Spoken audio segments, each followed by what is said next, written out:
Salmos 27 diz: o Senhor é a minha luz e a minha salvação. De quem terei temor? Cara, eu amo os salmos, tem tanta sabedoria e poder neles. Se você pegar isso daqui e meditar por 10 minutos num dia mau, você vai ter toda a força que você precisa para enfrentar o teu dia. Olha isso, cara. O Senhor é a minha luz e a minha salvação. Consciência de dependência. De quem eu terei temor? O Senhor é o meu forte refúgio. De quem eu terei medo? Ele está dizendo, se o Senhor é o meu refúgio, eu vou temer a quem? Tem uma passagem, não lembro onde está, eu acho ela linda. Ela diz que o Senhor se irou e das narinas dele saiu fumaça. Nações se abalam. Uma palavra que ele dá, irmão, divide reinos, muda história, divide a história em dois. Irmão, Deus é poderoso para mudar histórias. Era no passado, continua sendo hoje e ele não mudou. Você está comigo? Então a primeira consciência que eu tenho que ter é de dependência de Deus. É isso que faz eu ter força no meio da dor. É no meio do caos, é no meio da crise, é no meio da dúvida, no meio do medo, você fala, não, peraí. Eu confio em Deus. Se Deus é por mim, quem será contra mim? Se Deus agir em meu favor, quem impedirá o seu agir? E a segunda base que a gente tem que ter consciência é da promessa. É para mim, irmão, eu estou terminando. Quando eu tenho consciência da promessa, eu trago à memória aquilo que me dá esperança no meio da dor. Pega essa chave. Você está ouvindo isso de alguém que tem propriedade. Eu estou meio acabado, mas eu tenho 33 anos, eu sou relativamente novo. Mas eu tenho algumas histórias com Deus. Você já ouviu ela várias vezes, porque eu falo sobre elas o tempo inteiro. Eu acredito que tem propriedade para ministrar milagre quem viveu milagre. Eu acredito que tem propriedade para falar de um Deus que socorre quando todo mundo diz que não dá mais, quando você foi socorrido por Deus, quando todo mundo dizia que não dá mais. Ninguém podia falar para Pedro como é andar sobre as águas, porque ele foi o único que saiu do barco. Então, a gente tem que ouvir quem tem propriedade, foi tocado por Deus naquilo que está ministrando. Você está comigo? Amém? Então, irmão, ter consciência da promessa é o que mantém você de pé no dia mau. Eu lembro quando eu estava internado, eu comparava o que eu via com aquilo que Deus tinha falado. Pega essa chave. Então, o que eu via? Eu estou de fralda no CTI. Eu estou entubado, saturação baixa, coração parando. Ok, o que Deus falou? Deus falou que me levaria para nações, eu não toquei elas ainda. Deus falou que me daria voz para a minha geração, eu nem comecei a pregar ainda. Deus falou que me daria filhos, eu só tenho uma ainda. Deus falou que faria coisas, eu só vi uma parte do que Ele falou. Então, eu comparo a minha realidade atual com a promessa que Deus me fez de futuro e eu vejo, não terminou, não é o final da história. Então ter consciência das promessas, me ajuda aí, irmão. Ter consciência das promessas no dia mau é o que faz eu me encher de esperança. Eu não estou falando para você ser positivista, eu estou falando só para você lembrar. Não tem a ver com positivismo, tem a ver com memória. Lembra do que o Senhor te disse. Lembra do que Ele te prometeu. Salmo 119 diz, esse é o meu consolo no meu sofrimento. A sua promessa me dá vida. Cara, olha que forte isso. Esse é o meu consolo no meu sofrimento. A tua promessa me dá vida. Eu queria que a gente fizesse isso como exercício. No dia mau você vai lembrar disso. Senhor, esse é o meu consolo nesse dia mau. A tua promessa me dá vida. Imagina o seguinte, uma porta se fechou, uma porta que você tinha muita expectativa, se fechou, você precisa parar e ministrar para a sua própria alma. Porque você é espírito, a gente tem uma alma, está num corpo, mas você é espírito. O problema é que tem muita gente deixando a alma governar o que na verdade o espírito deveria liberar sobre ela. Por isso que o salmista fala, porque se inquieta, ó minha alma. Ele está ministrando sobre ela, porque ele não é ela.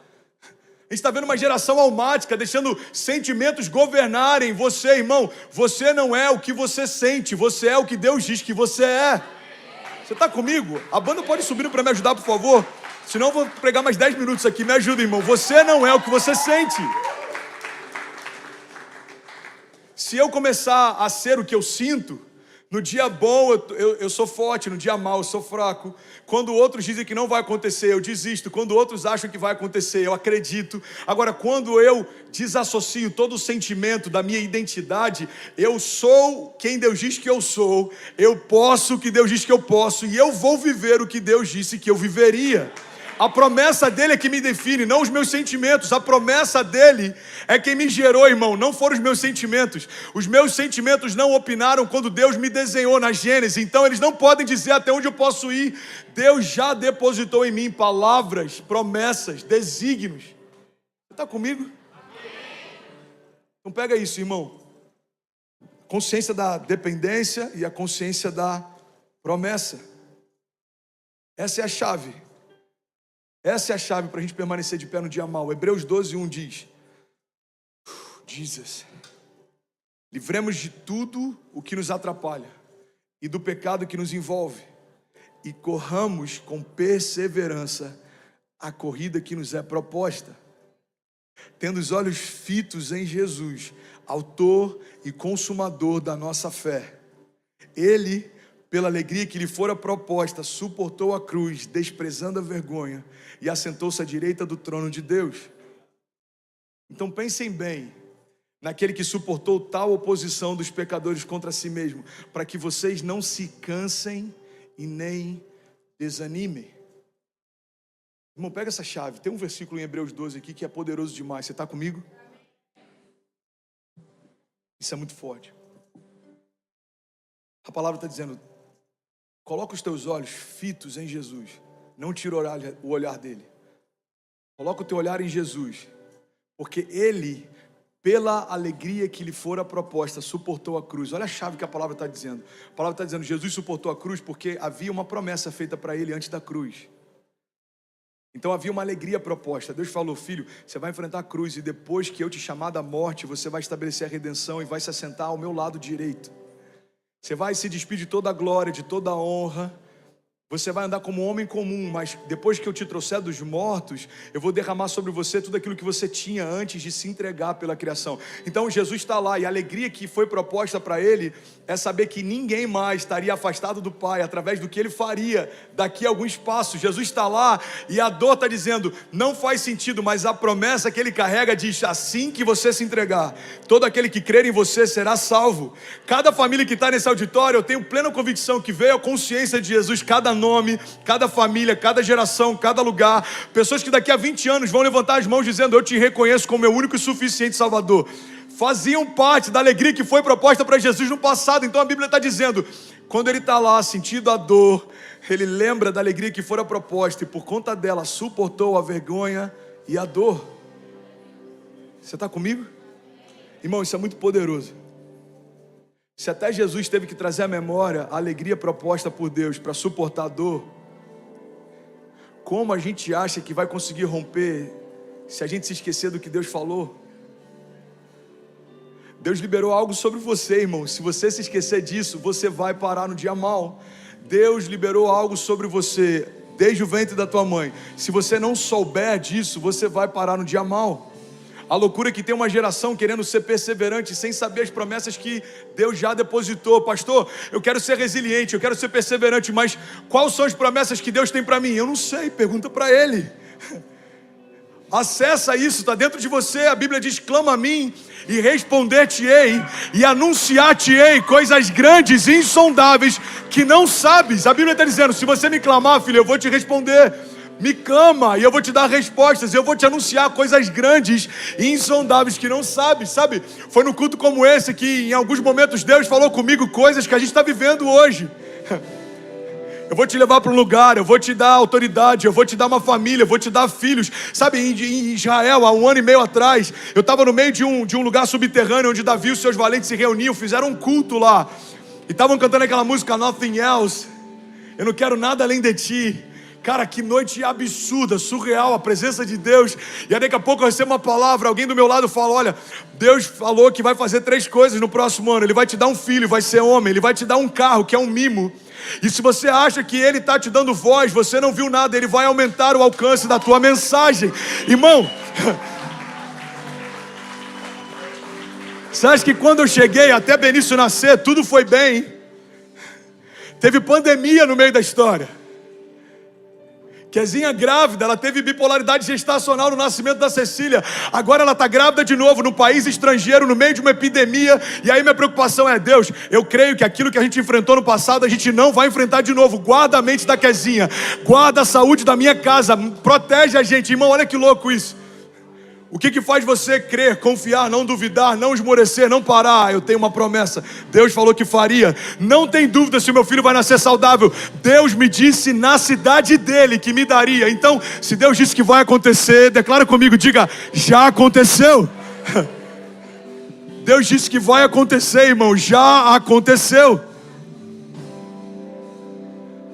Aí, pandemia, portas fechadas, 3 meses de igreja, prédio alugado, na época 45 mil de custo mensal.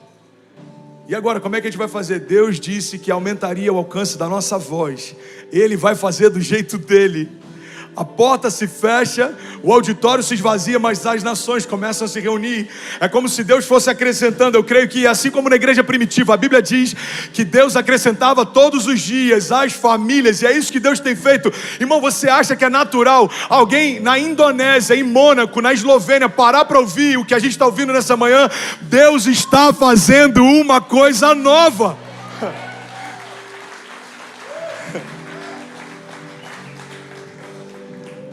Então eu tenho que trazer a minha memória. Deus me prometeu que faria, vai acontecer. Deus me prometeu que faria, não parece com o que eu estou vivendo, então esse não é o final da minha história. Deus me disse que daria, Ele vai dar. Deus me disse que faria, Ele vai fazer. Deus me disse que me tornaria, Ele vai me tornar. Deus disse que abriria a porta, ela vai se abrir. Deus disse que fecharia a boca dos meus opositores, Ele vai fechar. Deus disse que me justificaria, Ele certamente vai me justificar. Deus disse que nada faltaria na minha despensa. Eu nunca vi um justo mendigar o pão, sua descendência passa fome. Certamente não vai faltar. Declare com autoridade, diga, nada vai faltar. Essa é uma promessa que meu pai me fez. Hebreus 6 diz, de modo que vocês não se tornem negligentes, mas imitem aquele que por meio da fé e da paciência recebeu a terra prometida. Quando Deus fez a promessa a Abraão, por não haver ninguém superior a ele para jurar, jurou por si mesmo, dizendo, esteja certo que eu o abençoarei e farei descendentes numerosos a partir de você. Pega essa chave, eu finalizo aqui. E foi assim que depois de esperar pacientemente, Abraão alcançou a promessa. Hebreus está falando de heróis da fé. Pega isso, irmão. Hebreus está falando de homens que apagaram o poder do fogo, enfrentaram o fio da espada, enfrentaram covas com leões. Mas o que Hebreus está dizendo é que o que eles viveram não tem a ver só com a força que eles tinham, mas com a paciência em esperar que Deus fizesse o que disse que faria. Olha para mim, irmão, eu vou finalizar aqui. Se Deus te deu uma palavra para começar, comece. Mas se Deus não te deu uma palavra para parar, não pare. A sua dor vai começar a ser combustível. A sua dor vai começar a ser uma motivação. Deus disse que faria. Ele não disse que seria fácil. Deus nunca disse que seria fácil. Deus nunca disse que seria sem dor. Deus nunca disse que seria confortável. Deus nunca disse que aconteceria sentado no meu sofá ou que cairia do céu o meu milagre. Não, Deus sempre disse pra gente, seja forte e corajoso. Eu estarei com você por onde você andar. Mesmo se você andar por vales de sombra e morte, ainda assim você não temerá, porque eu estarei com você, diz o Senhor. Você recebe isso? E aí, tudo bem? Você acabou agora de assistir um vídeo. Se você ainda não está inscrito, já se inscreve também no nosso canal, ativa esse sininho aqui embaixo de notificação e toda vez que eu fizer uma live ou estiver transmitindo uma mensagem ao vivo, você vai ser um dos primeiros a saber. Mas eu deixei mais 2 indicações aqui que eu espero que façam muito sentido para você. Então já aproveita e clica para assistir a próxima mensagem, beleza? Seja bem-vindo ao time de incendiários e eu espero de verdade que essas mensagens mudem a sua vida como elas têm mudado a minha também. Até a próxima. Valeu! Tudo que foi criado se torna dependente da fonte de vida que o criou. Irmão, pega isso aqui, não se distrai. Quando Deus estabelece todos os seres aquáticos a partir de uma ordem que Ele dá para a água, Ele estabelece um vínculo. Se você tira um peixe do mar, ele morre. Se você tira um peixe da água, ele morre porque ele se tornou dependente da fonte de vida que o criou. A mesma coisa acontece com as árvores. Se você remove ela da terra, por mais que por alguns dias as folhas permaneçam verdes, ela morreu, ela não frutifica mais, acabou. E assim somos nós também, fomos criados em Deus, fomos feitos à imagem e semelhança de Deus.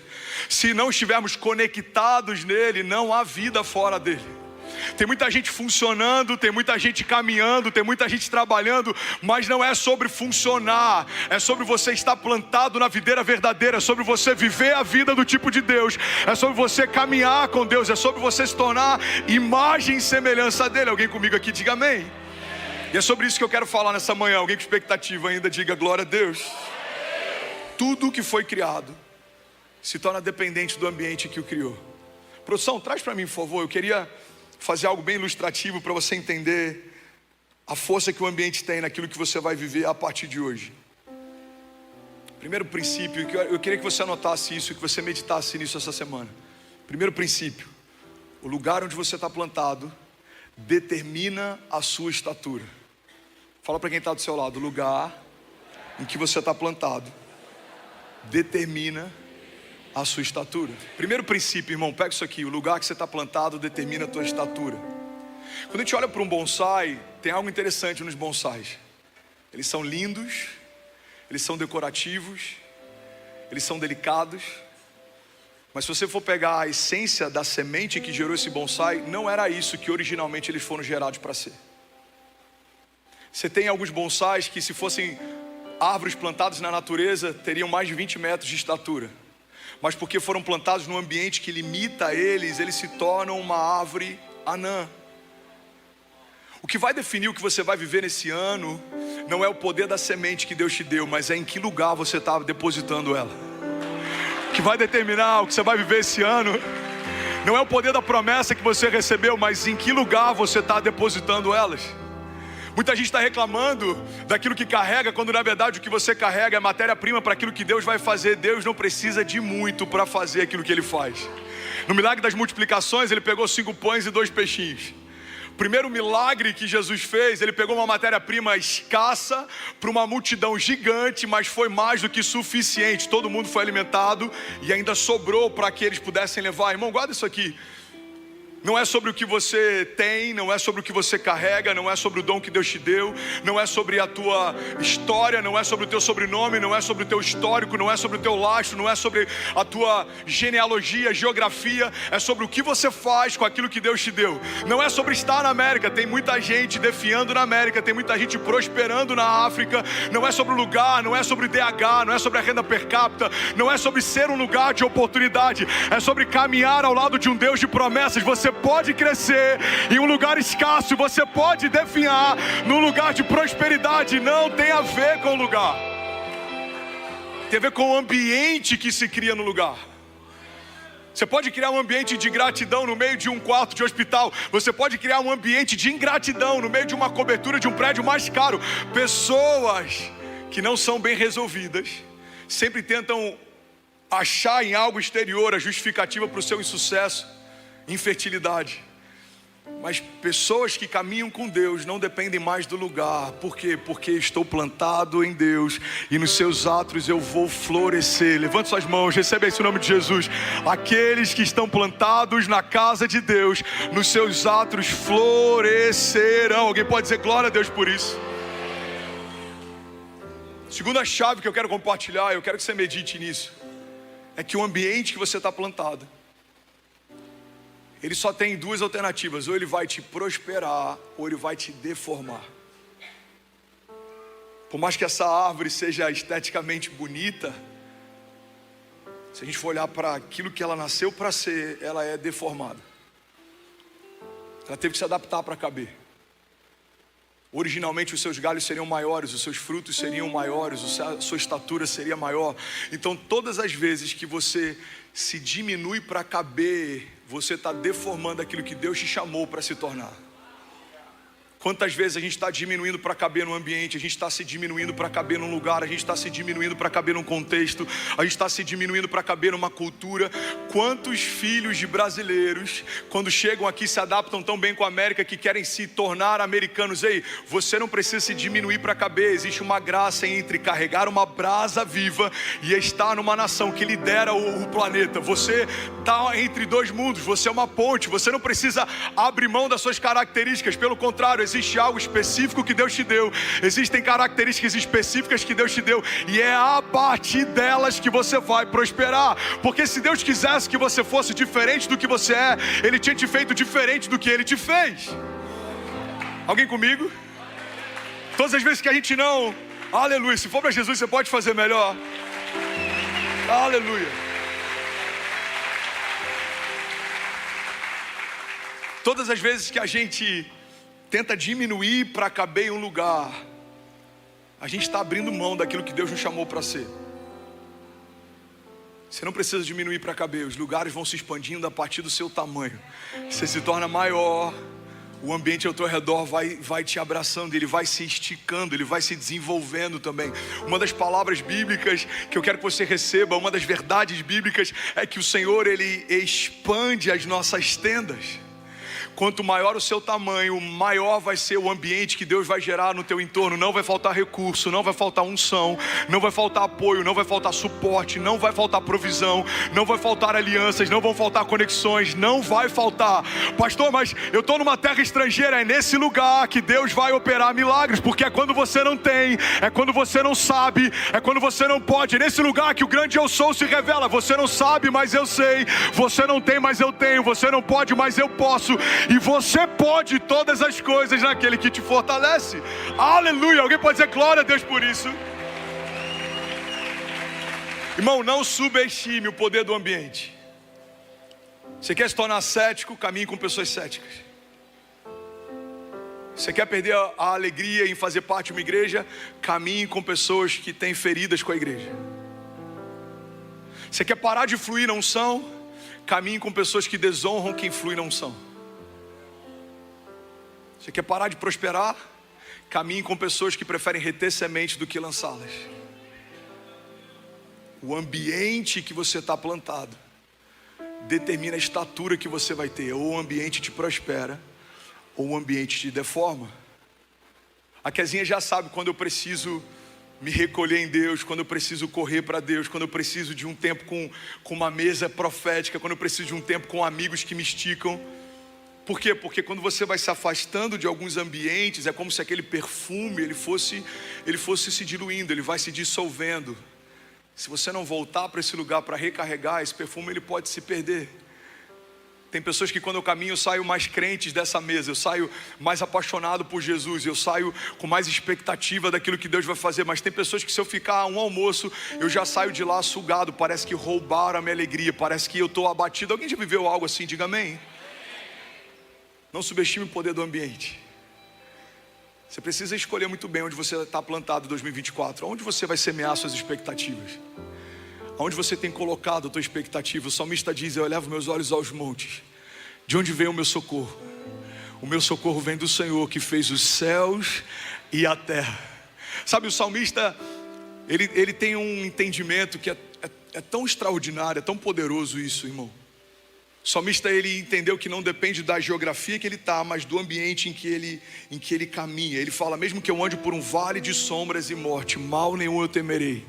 Porque tu, Senhor, estás comigo, a tua vara e o teu cajado me consolam.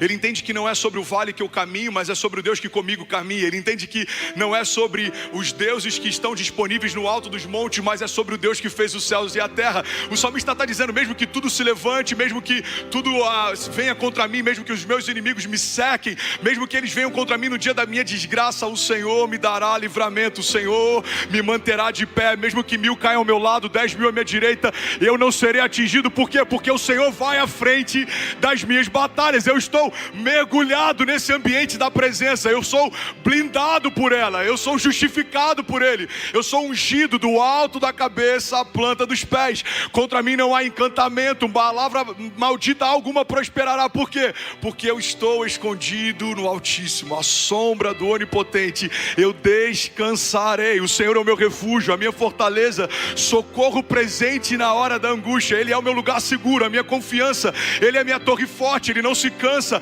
ele não fica exausto. Mesmo que tudo se levante ao meu redor, o lugar em que eu estou é um lugar seguro. Estou guardado em Deus. E para me tocar, terão que tocar no meu Deus primeiro. Para me encontrar, terão que encontrá-lo primeiro. Levante suas mãos, recebe isso em nome de Jesus. Os meus inimigos me procurarão, mas eles não me encontrarão. Correrão atrás de mim, mas não me alcançarão. Porque eu e a minha casa, declare com autoridade, diga: eu e a minha casa pertencemos ao Senhor. Diga: estamos guardados num lugar seguro. E em 2024 nós vamos viver o melhor ano da nossa vida, em nome de Jesus. Se você crê nisso, irmão, dá um brado de liberdade no teu lugar. Vamos, alguém aqui nessa manhã. Aleluia, aleluia. Tudo bom? Você acabou de assistir uma mensagem aqui do nosso canal. Eu tenho certeza que ela te edificou e que ela vai gerar algo novo em você. E a gente separou mais 2 vídeos. Eu quero deixar essas indicações aqui para você continuar queimando com Jesus. E eu quero muito te fazer um pedido também. Se essa mensagem te edificou, comenta aqui embaixo, segue o canal, me ajuda a compartilhar para que mais pessoas sejam tocadas também. Deus te abençoe. Eu quero falar hoje sobre nos movermos pela palavra da fé. Fala para quem está do seu lado. Você precisa se mover pela palavra da fé. Fala para quem está do outro lado, só para ninguém ficar com ciúme. Fala: irmão, você precisa se mover pela palavra da fé. O que é a palavra da fé? A palavra da fé é o próprio Deus. Deus é a palavra. O Deus de milagres, o Deus do impossível, o Deus do sobrenatural. O Deus que manifestou a redenção, o mesmo Deus que desenhou as estrelas, o mesmo Deus que desenhou o seu interior, o mesmo Deus que esqueceu do seu passado, do teu pecado, quando você foi redimido em Jesus. É o mesmo Deus que desenhou o teu futuro e já está lá esperando você chegar. É esse Deus, o Deus da palavra, o Deus de aliança, o Deus da promessa, o Deus que é a palavra. Sabe, a Bíblia não contém a palavra, a Bíblia é a palavra. E essa palavra precisa ser conhecida, precisa ser absorvida, precisa ser declarada, precisa ser confessada. Uma Bíblia aberta em Salmos, na prateleira da família de alguém, não vai mudar nada, é só mais um livro. Um livro que é estudado sem que haja temor, não vai mudar nada, é só mais informação. Mas a palavra revelada muda histórias. A palavra revelada é quando o próprio Deus se apresenta para nós. Alguém está comigo aqui, gente? Pelo amor de Deus, eu não estou falando de mim, eu estou falando dele, eu estou falando do Deus da palavra. Se a palavra não mudar a tua história, nada muda, irmão. Ela é a base fundamental da igreja. Ela é a segurança que nos sustenta em dias difíceis. A palavra que criou todas as coisas quando nada existia é o que sustenta, apesar de tudo se levantar. Então a gente tem que ter esse entendimento. O Deus que criou tudo quando nada existia é o Deus que sustenta mesmo que todo o inferno tente destruir. Ninguém pode desfazer o que Deus fez, desfalar o que Deus falou. Então eu continuo preso, agarrado, firmado na primeira palavra que Deus me deu. Você está comigo? Diga amém. Primeira chave que eu quero compartilhar a respeito da palavra da fé é que você se torna aquilo que você está falando. Isso pode ser libertador para alguns e pode ser assustador para outros. Olha para mim, irmão, em nome de Jesus. Você se torna aquilo que você está falando. Tem pessoas que só reclamam e se assustam porque parece que as coisas estão dentro de uma espiral. Não é a lei de Murphy que está vindo contra você, são as suas palavras que estão retornando contra você. Você conhece alguém que só espera o pior e depois de algum tempo parece que só o pior está acontecendo? Por quê? Porque você liberou palavras se tornaram realidades e elas voltaram para bater na sua porta. Foi feito um estudo algum tempo atrás, eu vi um pastor americano falando sobre isso e eu achei incrível.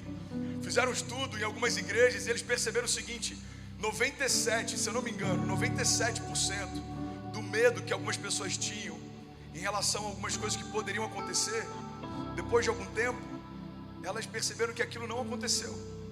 97% do medo dos entrevistados não se tornou uma realidade. Então, o que eles perceberam é que a gente acaba tendo tanta preocupação com coisas que nem vão acontecer, que a gente acaba ocupando a nossa mente com um espaço que deveria ser para a gente liberar milagres e maravilhas e cenários que vão acontecer. Irmão, às vezes a gente está preocupado demais com gigantes que ainda nem chegaram, a ponto de não gastar tempo liberando palavras sobre milagres que vão chegar. Se torna uma igreja em busca de livramento o tempo inteiro. Livramento da fuga, livramento do medo, livramento da imigração, livramento da polícia, livramento do que seja. Irmão, Deus não te chamou para ser um fugitivo buscando livramento o tempo inteiro. Deus te chamou para liberar novas realidades, abrir a boca e usar a voz profética que a igreja tem. Essa é a palavra da fé. tratar coisas que não são como se já fossem, trazer existência aquilo que não existe. Isso é fé. Qualquer coisa abaixo disso é positivismo. Qualquer coisa ao lado disso é entretenimento. Mas a fé é um firme fundamento, é uma firme convicção. A fé não deixa espaço para dúvida, a fé não negocia com o natural. A fé diz o que vai acontecer e pronto, já aconteceu. Isso é fé. Isso é fé, irmão. Tudo é possível ao que crê. Pastor, eu acho que você está exagerando. Então a palavra está exagerando. A palavra está dizendo: tudo é possível ao que crê. Se você crer e não duvidar, assim será feito. Se vocês permanecerem em mim, as minhas palavras permanecerem em vós, me pedirão o que quiserem e lhes será concedido. Isso é a palavra. Não é a minha teologia sistemática a respeito de fé e milagres. É o que a palavra diz. Crer e não duvidar. Eu lembro que uma vez eu estava ministrando numa conferência no Rio, e aí um pastor que estava pregando no dia, ele fez um convite para quem precisava de cura. Eu achei aquilo incrível. Ele falou: quantos creem que Jesus pode curar? Levanta a mão. As pessoas levantaram. Você que está enfermo e precisa de uma cura, sai do seu lugar agora e vem aqui à frente. E aí eles vieram.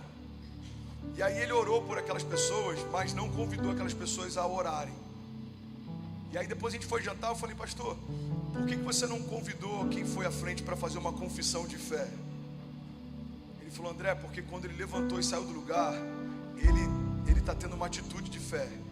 Mas tem muita gente que tem uma atitude de fé, mas logo depois tem uma confissão de dúvida.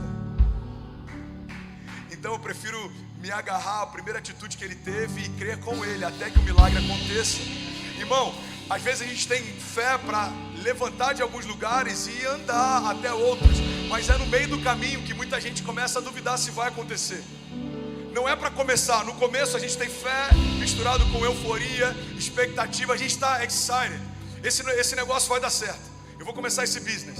O aluguel é caro, mas está tudo certo. O down payment, eu vendi algumas coisas, mas vai dar tudo certo. E a gente começa. A gente tem uma palavra, a gente tem fé, a gente tem uma expectativa.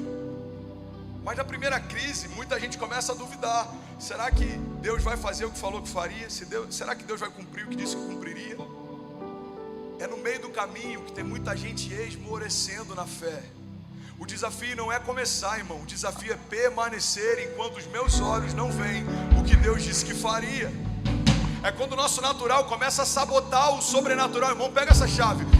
O natural está o tempo inteiro tentando sabotar o sobrenatural, plantando dúvidas. Será que vai se cumprir? Será que vai acontecer? Será que vai? Irmão, duvide das suas dúvidas, mas não duvide da sua fé. Será que eu fui chamado? Você acha que eu nunca tenho? Eu estou falando aqui, eu não sou um super crente, não. Você acha que eu não tenho dúvidas? Você acha que às vezes vem um culto como esse que não está tão cheio como poderia? Você acha que eu não me questiono? Será que eu entendi certo? Será que Coral Springs celebra o que a gente carrega? Será que é para esse lugar? Será que é nesse tempo? Mas aí logo em seguida eu preciso duvidar das minhas dúvidas e me firmar na palavra que Deus deu. Eu sei o que Ele me mostrou, eu sei o que Ele me falou.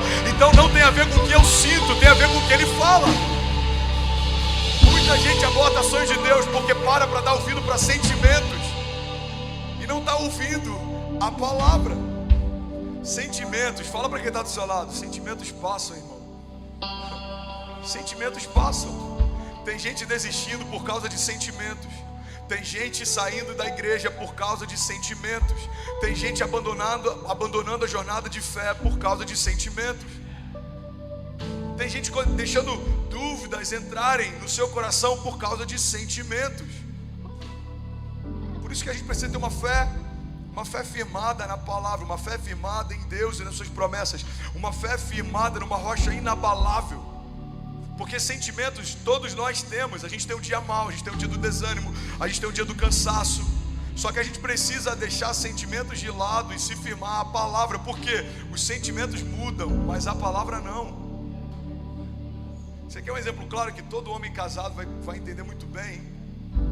Existe um período que com certeza foi estabelecido depois do pecado, chamado TPM. Não, com certeza, a mulher agora vai sentir dores de parto. Toda a dinâmica que Deus mudou a partir do pecado, com certeza a TPM está envolta nisso. Então, o que é a TPM? É um período que a mulher está com uma bomba de hormônios emocionalmente. Algumas ficam instáveis, mais irritadas. Agora é impressionante, quando a sua esposa entra na TPM, você já sabe, você está na TPM, né? Ah, tá. E quando ela sai, é como se um Shrek tivesse ido embora, apareceu uma princesa da Disney, você fala, o que aconteceu? Ah, já sei, TPM acabou. Então entenda, eu quero que você entenda que algumas estações na sua vida são como a TPM da sua esposa, ou da sua mãe, ou da sua irmã. Parece que nunca vai passar, mas quando você acorda, vai ver, já passou. São temporárias. Eu estou usando uma brincadeira para criar uma analogia, para você entender que tudo que é sentimento é temporário, tudo que Deus estabeleceu é eterno. Mas olha que loucura, às vezes a gente abre mão de coisas eternas por causa de sentimentos temporários. É por isso que ele fala, olha, a gente não tem que se firmar naquilo que se vê, porque aquilo que se vê é momentâneo, mas aquilo que não se vê é eterno. O meu chamado em Deus é eterno, a minha identidade é eterna, a minha salvação em Deus é eterna. As promessas que Deus me fez são palavras de vida eterna. Agora, os meus sentimentos são momentâneos, mau humor momentâneo, desânimo momentâneo, cansaço momentâneo, perseguições momentâneas, crises momentâneas. Tudo passa, irmão. Inclusive estações boas também. Quantas pessoas a gente não conhece que estavam vivendo um momento incrível e depois se estabilizou e está tudo bem. Isso é vida real, real life. Isso é vida real. Mas a gente tem que entender que isso vai passar. Eu não sou o meu pior momento e eu não sou o meu melhor momento também. Eu não sou um momento, ponto. Eu não sou um momento. Porque senão, quando está tudo bem, eu consigo acreditar que Deus é bom. Mas quando está tudo mal, eu começo a questionar se Deus se esqueceu de mim. Deus não mudou porque o meu momento mudou. Deus não mudou porque a minha circunstância mudou. E quando a gente começa a estabelecer uma jornada de fé pautada nessa confiança, a gente não é mais refém das circunstâncias. E você está ouvindo isso de alguém, e quem caminha ao meu lado sabe, tem momentos que eu chego a parecer até frio, porque essas coisas não tiram a minha alegria. Se hoje eu precisasse, por algum motivo migratório, voltar para o Brasil, Deus, eu tenho certeza que no seu tempo perfeito tem algo que o Senhor quer fazer com a minha família no Brasil. Se Deus me enviasse para outra nação, Deus, estava tudo tão incrível aqui, mas imagina o que o Senhor vai fazer então nessa próxima. Se o Senhor me moveu de um lugar de superabundância e de romper, é porque o Senhor tem algo melhor para mim. A gente tem que ter um entendimento que no tempo perfeito de Deus, Ele não me deve satisfações. Ele sabe o que é melhor para mim. Por mais que eu não entenda hoje, vai fazer sentido amanhã. A gente fica mais em paz, irmão. Um médico que cuidou de mim quando eu estava internado há 5 anos atrás veio visitar a gente algumas semanas atrás. E ele falou: pastor, como é que você está? Como é que está o seu coração? Eu falei: eu estou bem, eu estou ótimo. Às vezes bate um cansaço e a minha mente começa a falar: será que é bom fazer um check-up? Mas aí logo depois eu duvido das minhas dúvidas. Eu falo: não, eu estou completamente sarado, a minha saúde é perfeita, está tudo certo. Mas eu confessei algo para ele que eu sinto de confessar isso para vocês aqui. Tem poucas pessoas ouvindo, somos só 4.000 famílias online, mais alguns aqui. Vou falar com muito temor e diante de Deus. Eu falei, o nome dele é Calê. Eu falei: Calê, se Deus permitisse, eu creio que não vai acontecer, mas se Ele permitisse que eu voltasse para um período de internação por qualquer motivo, eu não questionaria. A minha pergunta ia ser a mesma que eu fiz na primeira internação: o que a gente vai fazer junto nesse tempo? O diretor de um hospital de câncer de Minas Gerais liberou que cada paciente internado recebesse uma cópia do livro que eu escrevi quando estava internado num leito. Os meus pais foram entregar um livro dizendo: o meu filho estava no mesmo leito que você, Jesus curou ele e ele escreveu algumas coisas sobre isso, vai fazer bem para você. Irmão, tudo aquilo que um dia nos feriu vai se tornar um instrumento de cura para curar quem precisa. Então, se a gente é emocional: Deus, você se esqueceu de mim, eu estou fazendo a tua obra, eu estou internado e agora? Não. Deus não se esqueceu de mim quando eu estou mal. Como Deus também não me dá privilégios quando eu estou vivendo algo bom. Você acha que você é preferido de Deus em relação a alguém que está passando fome na África? Não, Deus não se esqueceu dele, se lembrou só de você. Mas o oposto também é verdadeiro. Numa crise, Deus não se esqueceu de você. Jornadas são individuais. Em cada processo que Deus permite que a gente passe, tem um propósito que Ele quer estabelecer em nós. Deus permite que alguns gigantes se levantem para levar a gente para novos níveis. Olha para a vida de Davi, irmão. Quem era Davi antes do gigante? A Bíblia diz que ele estava indo entregar comida para os irmãos que estavam na guerra. Davi não estava alistado, Davi não tinha roupa de soldado, cara de soldado, cheiro de soldado. Davi era um Uber Eats da época, estava indo levar queijo para os irmãos.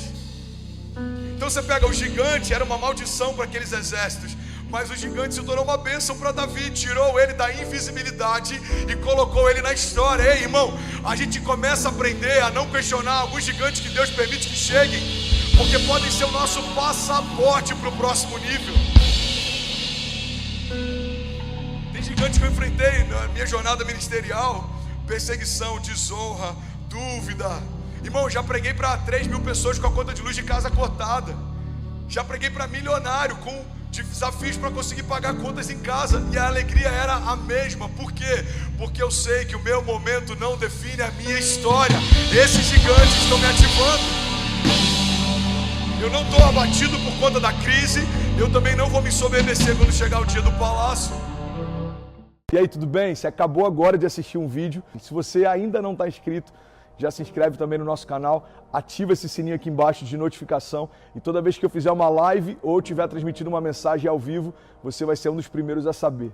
Mas eu deixei mais 2 indicações aqui que eu espero que façam muito sentido para você. Então já aproveita e clica para assistir a próxima mensagem, beleza? Seja bem-vindo ao time de incendiários, e eu espero de verdade que essas mensagens mudem a sua vida como elas têm mudado a minha também. Até a próxima. Valeu!